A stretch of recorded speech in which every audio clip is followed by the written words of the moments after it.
അജയുടെ car പുറത്തു തന്നെ ഉണ്ടായിരുന്നു. വൈദു അത് നോക്കാതെ പുറത്തേക്ക് ഇറങ്ങി. അവനും കാർ പുറത്തേക്കെടുത്തു. ബസ് സ്റ്റോപ്പിൽ ചുറ്റും ഭയത്തോടെ നോക്കി നിൽക്കുന്നവളെ കണ്ടപ്പോൾ അജയ്ക്ക് ചിരി വന്നു. അവൻ ഗ്ലാസ് താഴ്ത്തി. വന്നു കയറ്. വൈദുവിന്റെ കണ്ണുകൾ നിറഞ്ഞു തുടങ്ങിയിരുന്നു. അവൾ കയറുന്നില്ലെന്ന് കണ്ട് അജയ് ഡോർ തുറന്നിറങ്ങി. കുട്ടി കയറ്. ഇവിടെ നിന്ന് സംസാരിച്ചാൽ ശരിയാവില്ല.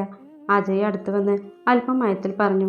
വൈദു പേടിയോടെ ഡോർ തുറന്ന് അകത്തേക്ക് കയറി. കാറിനുള്ളിൽ വേറെ ആരെയും കാണാനില്ല. അതും അവൾക്കൊരു ചെറിയ സമാധാനം തോന്നി. അജയ് അവൾ കയറിയതും ചിരിയോടെ കാറിൽ കയറി മുന്നോട്ടെടുത്തു. അവർ നേരെ പോയത് ബീച്ചിലേക്കായിരുന്നു. അജയ് ഇറങ്ങിയിട്ട് വൈദുവിന്റെ സൈഡിലെ ഡോർ തുറന്നു. ഇറങ്ങ്. വൈദു അവനെ പേടിയോടെ നോക്കിയിട്ട് മെല്ലെ ഇറങ്ങി. എന്താ തൻ്റെ പേര്? വൈദേഹി. ഞാൻ പറയാൻ പോകുന്ന കാര്യങ്ങൾ ശ്രദ്ധിച്ചു കേൾക്കണം. എല്ലാം കേട്ട് കഴിയുമ്പോൾ പറ്റില്ലെന്നുള്ള മറുപടി എനിക്ക് കേൾക്കണ്ട. അജയ് മയത്തോടെ പറഞ്ഞു തുടങ്ങി. അവസാന ഗൗരവത്തോടെ പറഞ്ഞു നിർത്തി.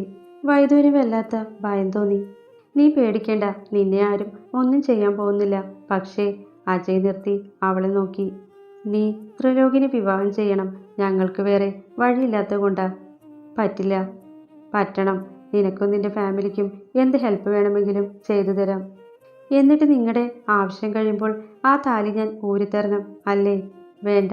കന്യകയായി തന്നെ ജീവിതകാലം മുഴുവൻ ജീവിക്കാമെങ്കിൽ നിന്റെ അവസാന നിമിഷം വരെ ആ താലി നിന്റെ കഴുത്തിലുണ്ടാവും.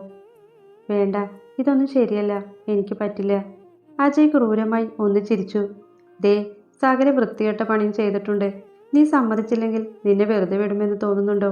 നിന്റെ വീട്ടിലുള്ള വയ്യാതെ കിടക്കുന്ന കാരണവർ വരെ നീ സമ്മതിക്കാത്തതിനുള്ള ശിക്ഷ അനുഭവിക്കും. കാണണോ? അജയ് അവളുടെ അടുത്തേക്ക് വന്ന് ചോദിച്ചതും അവൾ ഭയത്തോടെ പുറകോട്ട് മാറി. താൻ പേടിക്കേണ്ട. വിവാഹം നല്ല രീതിയിൽ തന്നെ നടക്കും. അതിൻ്റെ മുറയോടെ. അതുപോലെ പിന്നെ അവൻ നിന്നെ ഒന്ന് തൊടുക പോലും ഇല്ല. അങ്ങനെ ഉണ്ടാവുകയാണെങ്കിൽ നീ ആ താലി അഴിച്ചുവെച്ച് ആ നിമിഷം ഇറങ്ങിക്കോ. വൈദു ആകെ തല പെരുത്ത പോലെ നിന്നു. എനിക്ക് നാളെ തന്നെ തീരുമാനം അറിയണം. അതും അനുകൂലമായത്. ഞങ്ങളൊരു വലിയ പ്രശ്നത്തിലാണ്. അത് മാറാൻ ഇനി ഈ ഒരു വഴിയേ ഉള്ളൂ. വാക്ക് പറഞ്ഞാൽ വാക്കാണ്. അതിൽ കുട്ടി പേടിക്കേണ്ട. വൈദു ഒന്നും മിണ്ടാതെ കാറിൽ കയറി. അവളുടെ കണ്ണുകൾ നിറഞ്ഞു വന്നിരുന്നു. ഡ്രൈവ് ചെയ്യുന്നതിനിടയ്ക്ക് അവൻ അവളെ ഒന്ന് നോക്കി. പിന്നെ നീ അവിടെ ഇനി ജോലിക്ക് പോവണ്ട. ബാക്കിയൊക്കെ ഞാൻ വഴിയെ പറയാം. അവളെ ടൗണിൽ ബസ് സ്റ്റോപ്പിലാക്കി അജയ് കാർ തിരിച്ചു. അപ്പോഴേക്കും അവൻ്റെ ഫോൺ ബെല്ലടിച്ചു. അവൻ ഫോൺ നോക്കി ഒന്ന് ചിരിച്ചു. കോൾ അറ്റൻഡ് ചെയ്തു. എന്തായിടാ? നാളെ പറയും. സമ്മതിച്ചില്ലെങ്കിൽ പച്ചയ്ക്ക് കത്തിക്കും. അതന്നെ. അജയ് ഫോൺ കട്ടാക്കി. വൈദു വീട്ടിലെത്തുമ്പോൾ അമ്മ ഉണ്ടായിരുന്നില്ല. അവൾ വീടിന് ചുറ്റും തിരഞ്ഞു. അച്ഛൻ്റെ മുറിയിൽ പോയപ്പോൾ അച്ഛൻ നല്ല ഉറക്കമായിരുന്നു. വൈദു അയൽ വീടുകളിലൊക്കെ അന്വേഷിച്ചു. കണ്ടില്ല. ആ നിലയിൽ ഇനി അവസാനം ശിവന്റെ 2 നില മാളികയാണ്. വൈദു അവിടെ കയറാതെ തിരിഞ്ഞു നടക്കാൻ തുടങ്ങിയപ്പോഴാണ് അവിടെ മുറ്റമടിച്ചു വരുന്ന ശാന്തിയെ കണ്ടത്. വൈദുവിൻ്റെ കണ്ണുകൾ നിറഞ്ഞു. അവൾ മതിലിൽ കൈവച്ച് അങ്ങോട്ട് തന്നെ നോക്കി നിന്നു. മുറ്റം തൂത്തു കഴിഞ്ഞ് ശിവന്റെ അമ്മയുടെ കയ്യിൽ നിന്നും പൈസ വാങ്ങുന്നുണ്ട്. അയാളുടെ അമ്മ ഉച്ചത്തിൽ എന്തൊക്കെയോ പറയുന്നുണ്ട്. മുറ്റം തൂത്തത് വൃത്തിയായില്ല എന്നെന്തോ. അമ്മ മുഖം കുനിച്ച് നിൽക്കുന്നുണ്ട്. വൈദു കണ്ണുകൾ 2 തുടച്ച് നേരെ അങ്ങോട്ട് നടന്നു. ഗേറ്റ് കടന്ന് ചെല്ലുമ്പോൾ അയാളുടെ അമ്മ പറയുന്നത് കേൾക്കാം. നിനക്ക് തോന്നുമ്പോൾ വന്ന് തോത്തുപോവാനുള്ള ഇടമല്ല ഇത്. കാശേ വെറുതെ കിട്ടുന്നതല്ല. വൈദു വരുന്ന കണ്ട് തള്ള വായടച്ചു. ശാന്തി പിറകിലേക്ക് തിരിഞ്ഞു നോക്കി. വൈദുവിനെ കണ്ട് ശാന്തി വിളറി വെളുത്തു നിന്നു.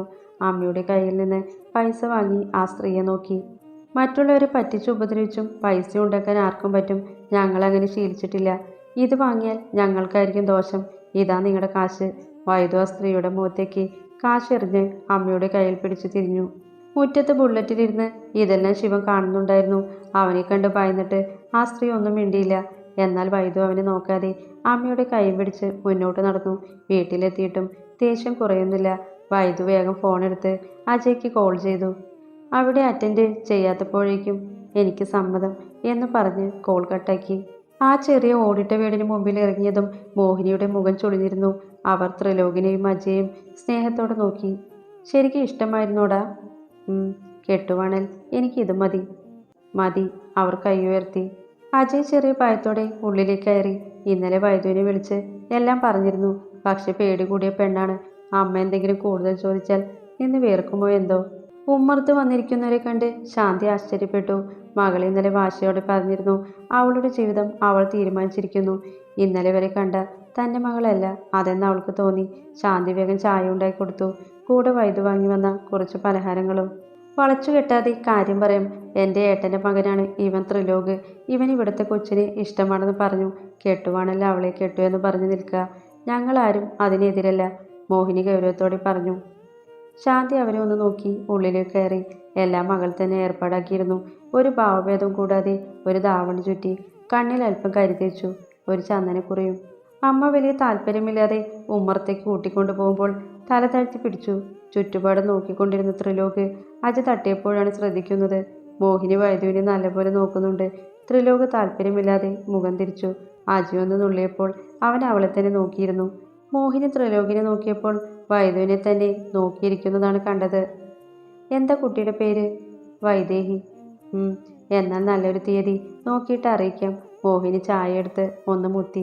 ചെറിയ വീടാണെങ്കിലും വൃത്തിയുണ്ട്. അച്ഛൻ പട്ടാളത്തിൽ പോകുന്നതിന് മുമ്പ് ഇങ്ങനെയുള്ളൊരു വീട്ടിലായിരുന്നു. മോഹിനി ആ ഓർമ്മയിൽ ചുറ്റും നോക്കി. ശാന്തിയുടെ മുഖത്തെ തെളിച്ചം കാണാതെ മോഹിനി എഴുന്നേറ്റ് അവരുടെ കൈപിടിച്ചു. എല്ലാം ഞങ്ങൾക്കറിയാം. ഞങ്ങൾക്ക് കൊച്ചിനെ മാത്രം മതി. പിന്നെ കല്യാണത്തിൻ്റെ ചിലവോർത്തൊന്നും പേടിക്കണ്ട. ശാന്തി കണ്ണും വെച്ച് അവരെ തന്നെ നോക്കി. ഇറങ്ങട്ടെ, മോഹിനി പറഞ്ഞപ്പോൾ അവർ ചിരിയോടെ തലയാട്ടി. നീ ഞങ്ങളുടെ കൂടെ വരുന്നുണ്ടോ? താല്പര്യമല്ലാതെ ഇരിക്കുന്ന ത്രിലോകിനെ നോക്കി അമ്മ കേൾക്കാൻ വേണ്ടി പറഞ്ഞതാണ് അജി. മൂർച്ചയോടുകൂടി നോട്ടമായിരുന്നു മറുപടി. അവർ പോയി 2 ദിവസം കഴിഞ്ഞ് വിളിച്ച് ഡേറ്റ് പറഞ്ഞു. വൈദുവിൻ്റെ വീട് പെയിൻ്റ് അടിക്കാൻ ആൾക്കാർ വന്നപ്പോഴാണ് വൈദു അറിയുന്നത് അജിയാണ് അവരെ അയച്ചതെന്ന്. ദേഷ്യമാണ് തോന്നിയത്. തൻ്റെ ഇല്ലായ്മയെ ചൂഷണം ചെയ്ത് പോരാതെ ഇങ്ങനെ മാനം കെടേണ്ട അവസ്ഥയും. അച്ഛൻ്റെയും അമ്മയുടെയും മുഖത്ത് നല്ല സന്തോഷം കാണുന്നുണ്ട്. അജിയെ വേഗം വിളിച്ച് ഇതൊന്നും വേണ്ടെന്ന് പറഞ്ഞു. ഞാനല്ല കുട്ടി, ത്രിലോക് ഏർപ്പാടാക്കിയതാ. ഇനി അത് അവൻ്റെ കൂടി വീടല്ലേ. അജി അതും പറഞ്ഞ് ഫോൺ വെച്ചപ്പോൾ വൈദ്യുവിനെ തിരിച്ചൊന്നും പറയാൻ കഴിയാത്ത അവസ്ഥയായിരുന്നു. അജി ഇപ്പോൾ തന്നെ ഒരുപാടായി സഹായിക്കുന്നു. ഇതൊന്നും വേണ്ടെന്ന് തോന്നുമ്പോൾ അമ്മ ശിവൻ്റെ വീട്ടിൽ ജോലിക്ക് പോയത് ഓർമ്മ വരും. പിന്നെ വെറുതെ ഒന്നുമല്ലല്ലോ, കല്യാണം കഴിഞ്ഞിട്ട് മരിക്കുന്നവരെ കന്യകയായി തന്നെ ജീവിക്കാനല്ലേ. തൻ്റെ ജീവിതത്തിൻ്റെ വിലയാണ് ഇതൊക്കെ. അജി വൈദ്യുവിൻ്റെ വീടിനടുത്തുള്ള അമ്പലത്തിൽ കെട്ടും അടുത്തുള്ള വലിയ ഓഡിറ്റോറിയത്തിൽ ഫുഡും ഏർപ്പാടാക്കി. അങ്ങനെയാവുമ്പോൾ സ്ഥലം ശരിയാകും. അല്ലാതെ വൈദ്യുവിൻ്റെ വീട്ടിൽ അത്രയ്ക്ക് സ്ഥലമൊന്നുമില്ല. കല്യാണക്കുറിയുമായി ക്ഷണിക്കാൻ ഇറങ്ങിയത് ശാന്തിയായിരുന്നു. എല്ലായിടത്തും കല്യാണം വിളിച്ചു, ശിവൻ്റെ വീട്ടിൽ ഉൾപ്പെടെ. പതറിൽ നിന്നാണ് ശിവൻ കല്യാണക്കുറി വാങ്ങിയത്. അയാൾ കത്തുന്ന കണ്ണോടെ തൻ്റെ അമ്മയെ നോക്കി. കല്യാണക്കുറി ചിരിയോടെ വാങ്ങി ഉള്ളിലേക്ക് നടന്നു. സെറ്റിൽ ഭയത്തോടെ തലതാഴ്ത്തിയിരിക്കുന്ന അമ്മയെ നോക്കി. പിന്നെ അടുത്തുള്ള വെള്ളം ജഗ് നിലത്തേക്ക് എറിഞ്ഞു. അവർ ഞെട്ടി തലയുയർത്തി. ഞാൻ പറഞ്ഞതല്ലേ എനിക്ക് ആ കൊച്ചിനെ ഇഷ്ടമാണെന്ന്. നിങ്ങൾ കാരണമല്ല. നിങ്ങളോട് ഞാൻ അന്നേ പോയി ചോദിക്കാൻ പറഞ്ഞല്ലേ. അപ്പോൾ നിങ്ങൾക്ക് കുറച്ചില്. ശിവൻ നിറഞ്ഞ കണ്ണുകളോടെ പുറത്തേക്ക് ഇറങ്ങി ബുള്ളറ്റ് എടുത്തു. ദിവസങ്ങൾ വേഗം പോയിക്കൊണ്ടിരുന്നു. ഡേറ്റ് ഉറപ്പിച്ച് പിന്നെ ത്രിലോക് വിളിക്കാറുണ്ട്. അച്ഛനോടും അമ്മയോടും എന്തെങ്കിലും സംസാരിക്കും, ഉടനെ വയ്ക്കും. 1 മിനിറ്റ് പോലും തികയാത്ത സംഭാഷണം. നാളെയാണ് കല്യാണം. അജയും മോഹിനിയും വന്ന് കുറേ സ്വർണ്ണാഭരണങ്ങൾ നൽകി. വാങ്ങാൻ പഠിച്ചപ്പോൾ ഇത് നിനക്ക് അവകാശമുള്ളതാണെന്ന് പറഞ്ഞ് നിർബന്ധിച്ചു കയ്യിൽ വെപ്പിച്ചു. തലേന്ന് രാത്രി കുറച്ച് ബന്ധുക്കൾ കൊണ്ട് വീട് നിറഞ്ഞിരുന്നു. എല്ലാവർക്കും ഒന്നും ആലോചിക്കാതെ ഉടനെ നടത്തുന്നതിൽ വലിയ താല്പര്യമില്ലെങ്കിലും അതും പറഞ്ഞ് ഒന്നും കൊടുക്കേണ്ടി വരില്ലല്ലോ എന്ന ആശ്വാസമുണ്ട്. രാത്രി ഏറെ വൈകിയാണ് എല്ലാവരും കിടന്നത്. സ്വർണം കൊണ്ട് വെച്ചിരിക്കുന്നത് കൊണ്ട് വൈദ്യുവിന് ഉറക്കമേ വന്നില്ല. അവൾ പുറകിലേക്ക് നടന്നു. പുറകിൽ 2 മുറിയായാണ് ബാത്റൂം. അതും പെയിൻ്റ് അടിച്ച് ഷവറൊക്കെ ഫിറ്റ് ചെയ്തിട്ടുണ്ട്. വൈദ്യു ബാത്റൂമിൽ പോയി ഇറങ്ങി വന്നു. വീടിൻ്റെ മുറ്റത്ത് ആരുടെയും നിൽക്കണ്ട് അവൾ അങ്ങോട്ട് ചെന്നു. നല്ല വെളിച്ചമുണ്ട് പുറത്ത്. അമ്മാതിരി ലേറ്റാണ്. പള്ളി പെരുന്നാളിന് അറേഞ്ച് ചെയ്ത പോലെ. ആരാ? അകത്തേക്ക് നോക്കി നിൽക്കുന്ന ആള് പെട്ടെന്ന് തിരിഞ്ഞു. വൈദ്യൊന്ന് ഞെട്ടി. അമ്മ, ഇനി ഇയാളുടെ കയ്യിൽ നിന്ന് കാശ് കടം വാങ്ങിയോ? ശിവേട്ടൻ. എന്താ? വൈദ്യു അയാളെ തന്നെ നോക്കി. കുടിച്ചിട്ടുണ്ട്. കാലുകൾ നിലത്തുറയ്ക്കുന്നില്ല. കണ്ണുകൾക്ക് ചുവപ്പ് നിറം. എനിക്ക് നിന്നെ ജീവനായിരുന്നു. പക്ഷേ നീ ഇത്ര പെട്ടെന്ന് ഞാൻ കരുതിയില്ല.